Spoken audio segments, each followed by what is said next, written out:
ابو شعول مش علاني بانا. بو دمعة وش بلاك عصبت؟ بو دمعة وش بلاك عصبت؟ انا ما سبيت السيستاني.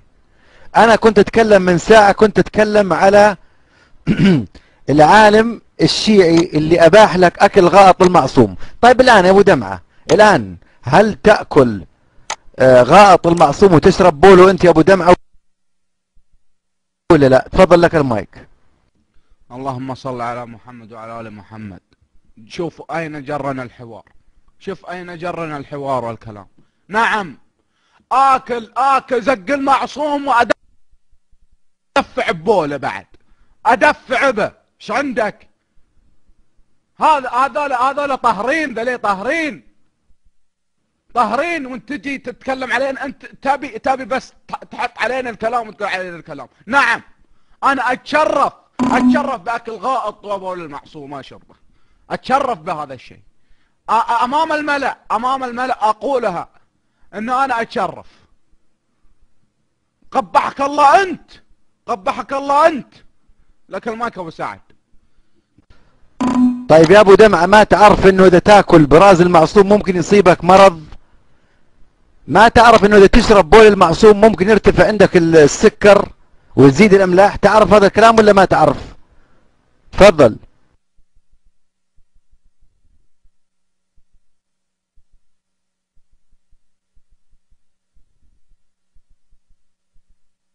انا باسكت يا ابو سعد، بتكلم. في واحد يسجل يقول بحطه في اليوتيوب، انا ما اقدر اكمل. احنا يقول يفضحونا في اليوتيوب، وبعدين انا امام الناس هنا اقول لك يا ابو سعد اعتذر للشيعة كلهم، اعتذر الان للسيد السيستاني، اعتذر لعلمائنا. ليش سبهم؟ احنا ما سبينا ولا عالم، انا ولا عالم طلعت وسبيته وانت جالس لعنة الله على فلان ولعنة الله ذاك اليوم. ابو دمعة لا تتبلى علي يا ابو دمعة، تراني انا احترمك وايد، لا تتبلى علي. انت سمعتني العن السيستاني؟ ابو دمعة انت سمعتني العن السيستاني عليه 60 لعنة؟ تفضل لك المايك. والله وحق محمد وآل محمد وحق ضلع الزهرة وش تبي بعد؟ بحلفنا كله وبحلفكم. ايش تبي؟ بحلفنا وحلفكم. والله العظيم انك ساب السيد السيستاني وتلعن. والله وحق محمد وآل محمد وضلع الزهرة والحسن بن علي. لك المايك. متى يا ابو دمعة؟ خذ المايك قل لي متى سبيت السيستاني عليه 60 لعنة؟ تفضل.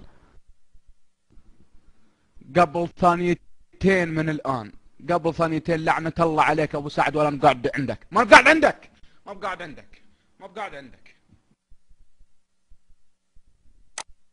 تشرد من الحق يا ابو دمعة عشان قلت لك على غائط المعصوم تزعل يا ابو سمعة؟ بدا ابو دمعة عشان قلت لك على غائط المعصوم؟ جبان انت يا ابو دمعة، عشان كنت صريح معك وقلت لك على غائط المعصوم تزعل؟ خذ المايك.